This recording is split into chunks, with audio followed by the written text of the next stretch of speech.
We're going to start with the first question, and this question is presented based on the fact that we're having major concerns about pollution here in California. So the question that's going to be posed here is, experts have estimated that by 2030, emission per capita will be declined by 14% in the U.S. due to the less carbon intense economy here we have.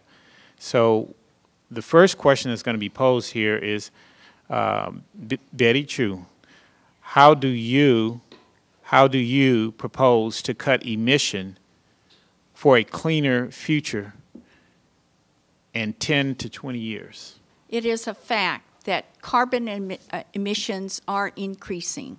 It is also a fact that the carbon emissions are primarily being created by the electricity that is generated. It's 1/3 of the carbon emissions globally. However, the uncertain area is the area in which whether these carbon emissions are the cause of global warming.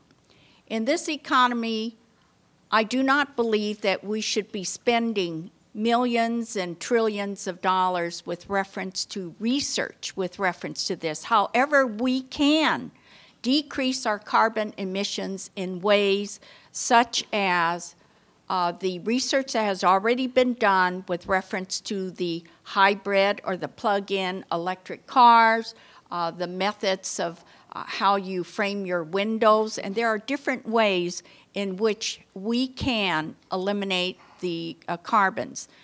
One thing that we do need to be, that I would do in Congress, is to create the tax incentives to permit the companies that are presently doing that research with their private dollars to continue that research. You can have tax credits also for those that are going to choose either the plug-in hybrid car or the hybrid car that is using cooling technology. The other thing that we can utilize is also very simple things even in our own household. Making sure that we have weatherized our homes. Making sure that we turn off the electricity, using your appliances during a time when the electrical generation is not as high. Turning off your tap water. There are all these very, very simple things that can be utilized. When you replace your windows, when your kids drive that baseball through that window, then replace it with the sun-blocking windows. Thank you. Chris Agrella, how do you propose to cut the emission in the future? Well, first of all, we got to get our traffic back in gear. I drive for a living, and there's 10 million people in LA County, and I swear I see 5 million of them every day when I'm on the freeways in traffic. Our traffic system around here really stinks, and I used to drive over to Irwindale when I was in high school at Gary High and race my 62 Studebaker there. They haven't made a single improvement on the 605 since I was in high school. We need to improve our highways. They sit in traffic, they idle. That's the worst time to have the pollution going. The cars are just polluting it up.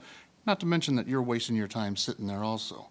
So by streamlining and improving our system, the 605, the 210, and the 10, that gets rid of the emissions because you're driving along, not looking at everyone else. And, well, in my case, you can read the bumper stickers on my truck. But on a serious note, we really have to get the system of mass transportation back in gear so that no one's just sitting there in traffic and all that pollution's going up in smoke. In fact, what I'm confused about, back in the 80s, I was a shade tree mechanic when you could still work on a car. And in the 80s, Honda came out with a four-cylinder engine, and it didn't have any pollution controls on it.